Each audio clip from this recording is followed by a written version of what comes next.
book like multiple times.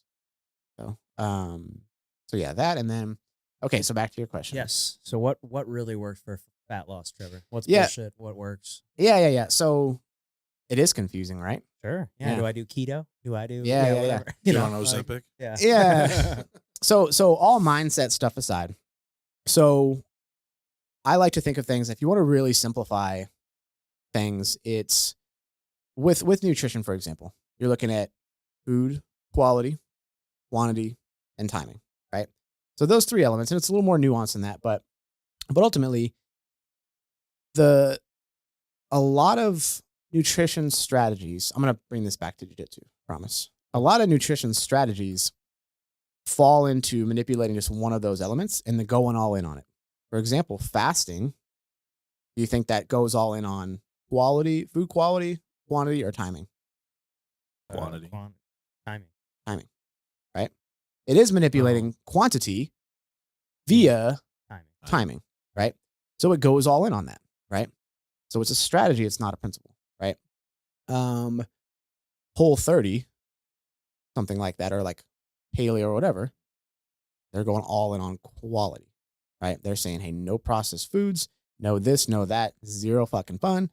And that can work, right? But again, it's going all in on just one of those elements.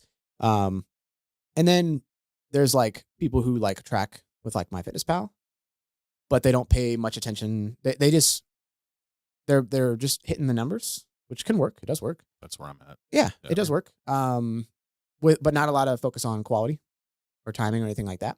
And it works, but you know, that's more on the end of the spectrum of like, if it fits your macros, which is like, hey, yeah, you want fucking Pop-Tarts for breakfast? Pop-Tarts and protein shakes? I can get there, and the numbers can look good on paper, but you can feel horrible and be hungry as shit, right? Have gross poops, right? Pop-Tart poops. Oh, yeah.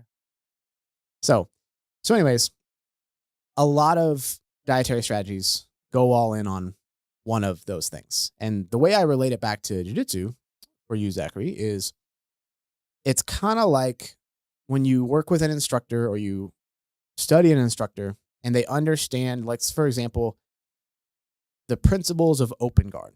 Like Chris Payne's is a great example, right? You go do his seminar, the guy can give you the principles of open guard, and all the open guards follow those rules, right? So you can be a reverse de la Riva guy. You can be a spider guard guy, right? And yeah, you can be a specialist. Like you can work on that. That's a strategy of open guard. But usually there are those like invariable things about that guard that fit into those larger principles. And that's how nutrition is, where everyone's focused on like individual strategies that do work, especially if it's like sustainable for somebody and enjoyable, right? Plenty of people love carnivore, keto, Whole30, vegan. Like, fine, it all works, right? Not gonna shit on any of them, but it's why do they work, right? What's the actual principles that like they all follow, right?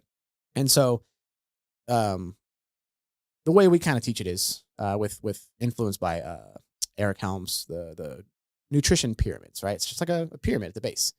And at the base is not grains, not 6 to 11 servings of grains. The base is just total, it's just energy balance, right?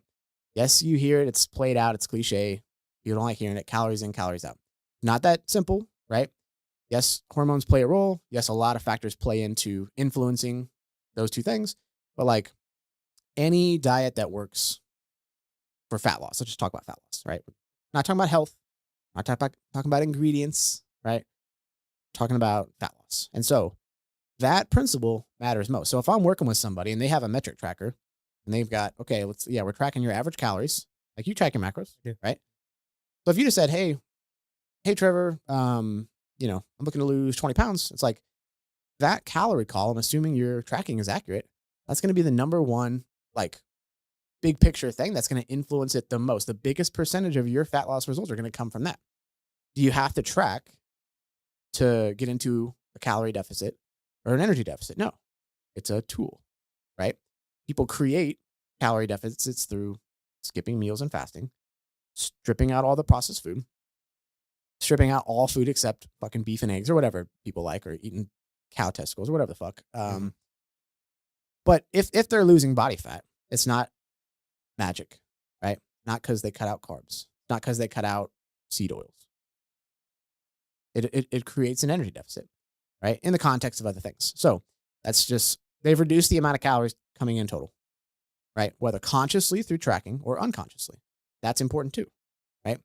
Because for some people who aren't ready to track or it's not appropriate for them, they can create an energy deficit too, but through more unconscious methods. And they might have to lean a little bit harder on food quality to unconsciously drop their calories or lean on timing, right? So, that makes sense. Yeah. So that's like the principle. Yeah. That principle, that's like the open guard principle. That principle applies to all that other shit people are preaching, right? So if they say, oh, like this diet's the best for fat loss, it's like, yeah, well, does it get you into an energy deficit? Yes. Right. And then from there, then like that's a big one. Right. And so as long as you've got that, then we can either maintain, lose, or gain weight just by that principle alone, because it's so powerful. But that's not enough. That doesn't look at like what your food is, when you eat, your macronutrient breakdown. So the next level up would be kind of like your actual macronutrients, right? Your protein, your carbs, and fats all added up.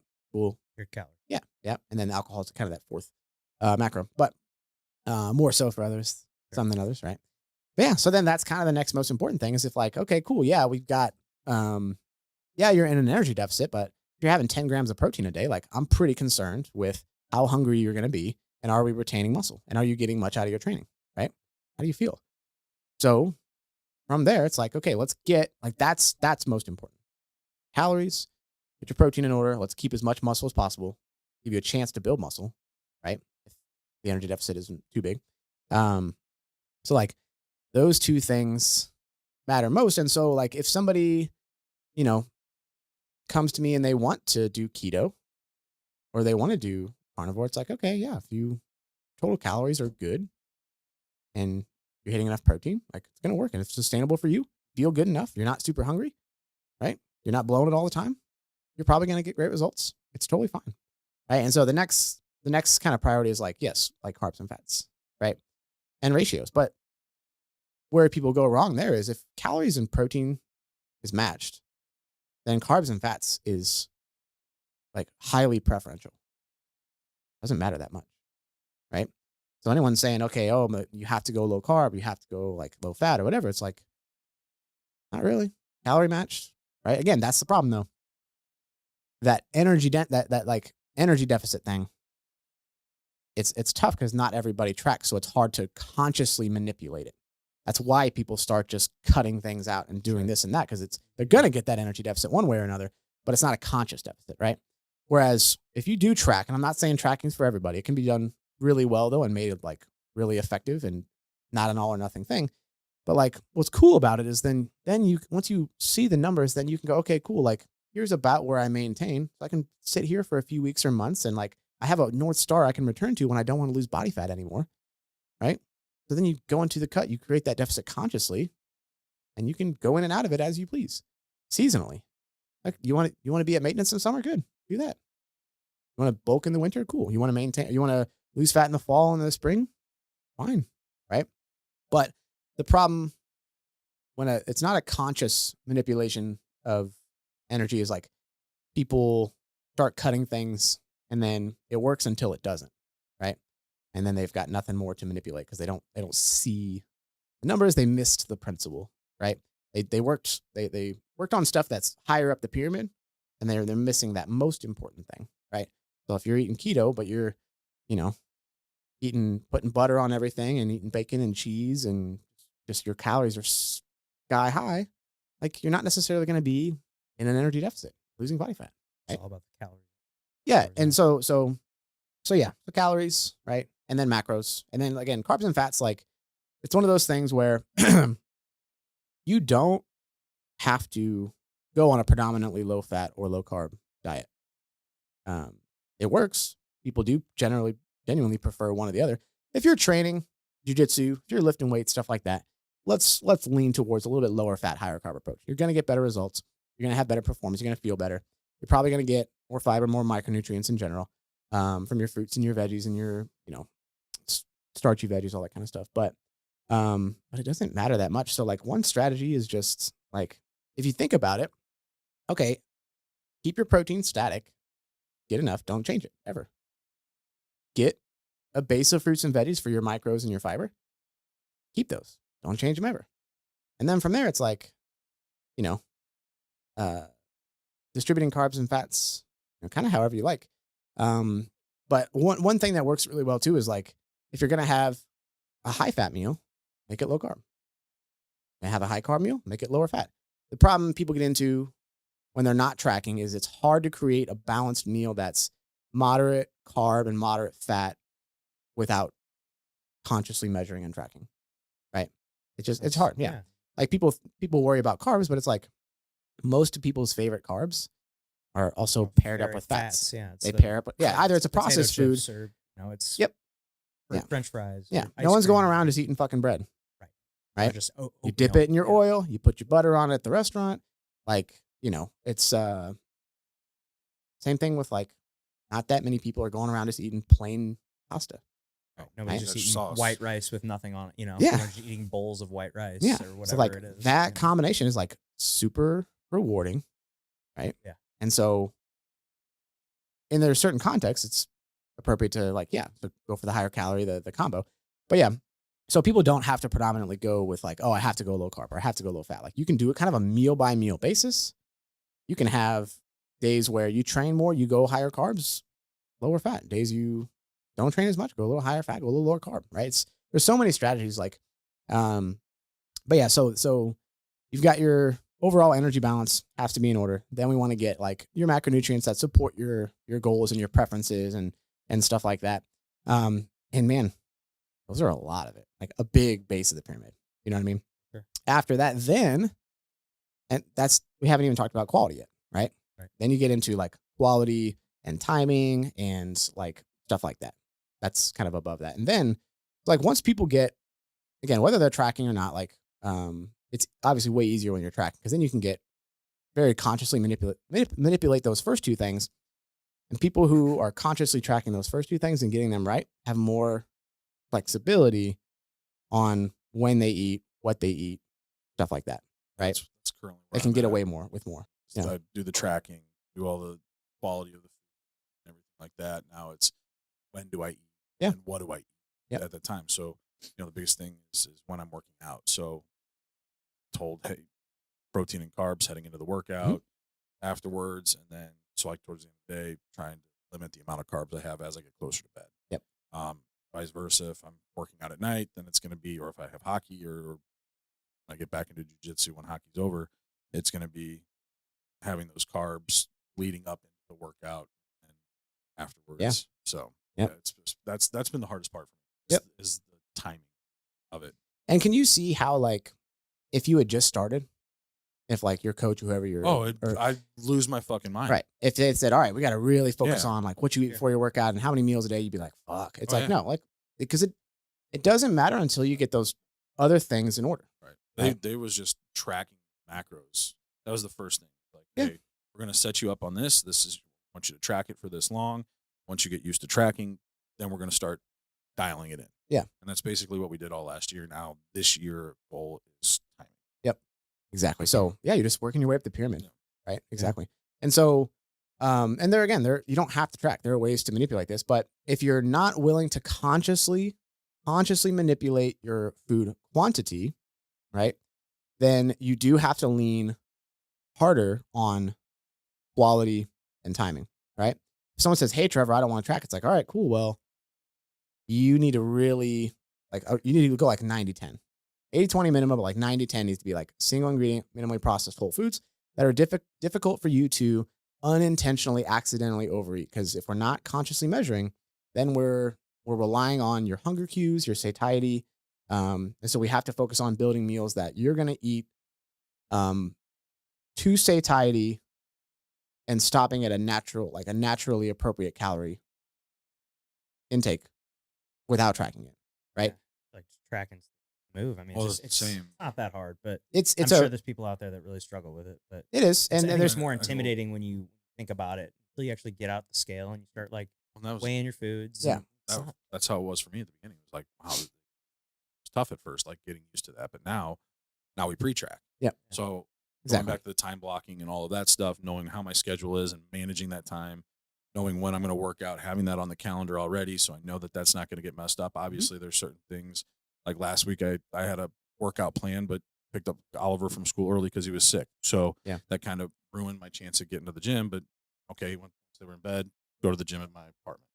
It's just not getting the actual workout that I was wanting, but still trying to get something Something's in. better than nothing. Right, Yeah. but having that, and now like you do it the night before, all I got to do is look at my phone, and be like, all right, I wake up, okay, I'm eating this right now. Yep. In 3 hours, all right, I'm eating this. Yeah. Like, And that's a skill that took you reps and practice to get. It took me a long time, But- and I still working on it. Yes, that's awesome. So that's going to pay off. So the mantra that we use is like, don't track what you eat what you've already tracked. Like, that's it. So here's what I'll say about tracking. So again, whether someone tracks or not, total calorie intake is the biggest percentage of results. And then next we've got macros. And like once those are sorted out, then we can dig into like, okay, what's the quality of the food? How much fiber are we taking in? Micronutrient density, like our vitamins, our minerals, like, and then, when are we eating? How many meals are we eating? Are we fueling our workouts? Like then everything's above that. And that stuff really helps with not so much just the body composition change. It's going to help with like coming back to like personal preferences. It's going to make you feel better. It's going to enhance your performance. It's going to like, health wise, like if you're getting your mic, if your food quality is better, you're going to feel better, right? There's so many other factors. Getting your timing down is going to help you have better workouts, be more consistent, feel less hungry because your hunger and energy would be more predictable. Like that stuff matters too. But like if you're tracking, like that stuff's a little bit later and less important, right? Unless someone's advanced and they can put it all together. And then at the very tippy top, it's like supplements, right? So where again, some people like, boom, I'm a supplement guy, I'm a supplement guy right away. Yeah. So, which is fine, right? But anyway, so yes, here's the thing, guys, though, whether you want to track or not, I can tell you there are certain things that you can get in place with your food quality, your timing, your quantity, and like your schedule and stuff to make tracking way easier if you ever do want to do it, right? I can tell you who's going to hate fucking tracking. People who don't cook any of their own meals, right? People who eat out at restaurants a ton, right? People who eat at different times of the day. People who, and they just wake up and they just wing it and they'll eat when they're hungry and this and that. They don't cook. They don't grocery shop much. They don't have a plan for their day. It's like, then tracking gets really, really stressful because then like if you're not, or another way to make tracking really suck is like, hey, be a recipe person. Make recipes every day. I'm going to make macro pizza and fucking macro ice cream. It's like, that's cool sometimes. But if like, sure. if someone says, hey, I'm going to start tracking this year. And the first thing they do is they jump online, they go macro recipes and they pull up these recipes. It's like, all right, I'm going to have Tuscan omelet with blah, blah, blah, blah, blah for breakfast. I'm going to have sweet and sour chicken taco fucking casserole for dinner. And it's like, and they pull it up. Yeah. And now you got to be a damn scientist too. Because you got to do all these measurements. There's 50 ingredients. You got to figure that out. And it's like, okay, you're probably going to hate tracking. Right? Unless you're a chef, you're probably going to hate tracking. I think it helps. I kind of made this switch in my mind years ago, kind of when I started tracking, was like viewing food as fuel instead of, there are times where food is, it's an experience, but it's, most of the time it's just fuel. Yeah. I think that this is how I'm fueling my body for my workouts. It's fueling me to just get through the day and make me feel the best I can. Yeah. And so that's where we get into like flexibility, right? And so again, and that's another thing too. Someone's going to hate tracking if they're eating 30% healthy food, 70% junk food. Not going to go well. They're going to fuck it up all the time. It's going to be really hard. So, but anyways, coming back to the flexible dieting thing. So whether someone tracks macros or not, like you need to be leaning on 80% of your weekly meals or daily intake, at least, need to be geared towards your goals, right? Where people get into trouble is you can categorize like foods into like kind of 3 buckets, right? When someone starts, they might come to me and it's 15% healthy whole foods that are nutrient dense and satiating, and it's going to make them really easy. Going to make it really easy for them to reach their goals, whether they're tracking or not, right? That's one bucket. We want to increase that, right? If it's low. The other bucket is fun, their favorite junky foods or drinks, their favorites. Like what's your favorite local pizza? I mean, probably emos. Great. So you love emos. I Cool. do. So if we say yes to emos and keep it in your plan, can you say no to Caesars, Little Caesars? Yeah. There you go. Right? Cool. So, and like hey, what's your favorite cocktail? So on and so forth. Sure. So be specific. So we've got that other bucket is like your favorite, not only junky foods, whether it be because it's cultural, it's something you grew up eating, it's favorite local thing, like whatever, favorite recipe your wife makes, like whatever, doesn't matter. You've got this bucket of your favorite foods and also significant occasions that you yourself deem to be that like Important. worth it, important, Weddings, memorable when birthdays, whatever whatever. whatever it is, promotion, could be a guy's trip, like doesn't matter. So those 2 buckets, right? Foods that are going to fit your goals, fuel, whatever you want to call it, be your favorite foods. The problem is people have this third bucket they don't even realize, which is the foods that don't fit either. They're not really that healthy and they kind of make it hard for them to hit their goals and be satiated naturally. And they're not their favorites. They taste good, but they're okay, right? And so that's a big one. That's foods that people are just getting because they're convenient. They don't love them. That, oh, I popped over to Jimmy John's. Oh, I had this bag of chips. I had this and that. It's like, is that in your top 10, 20 favorite foods? It's like, I don't know. Is it okay? Like, Worth it. like, yeah. Do you love those? Like Cheez-Its are good, but like, do they make the cut when we start looking at things like that? It's like, no, probably not. So we want to build the first bucket up closer to 80 to 90, right? Whether you look at, hey, you've got 2,500 calories, you're shit ton. whatever, 2,500 calories a day. Hey, 20% a day. Once you hit your protein, you hit your fiber and your micros, and you eat mostly whole foods, you want to have some ice cream that lasts 20%. Fuck, have at it. I don't care. I don't care. Doesn't matter. Or another way to look at it is, hey, you're doing 4 meals a week. 4 meals a day, 7 days a week, 28 meals a week. 10 to 20% is 3 to 6 meals. 3 to 6 meals, let's deviate from our list. But let's be selective, not just restrictive, right? People usually, they do diets like set a Whole30 or something where they go, it's 100, 0. And not sustainable, right? So I urge people to, if you want to think more sustainably, let's start really cutting out the shit that's like, meh, not that great. It's not memorable. It's not, you don't enjoy it. You don't feel better after. You don't like, it's not that pleasurable or that memorable. It's not worth it to you. Like, say no to those things so you can make your favorite stuff and occasions like actually part of your plan. And then you go in, don't track or do, I don't care. Make it fit or just like enjoy it. Like be present, enjoy it, and then don't worry about it. Part of the plan, right?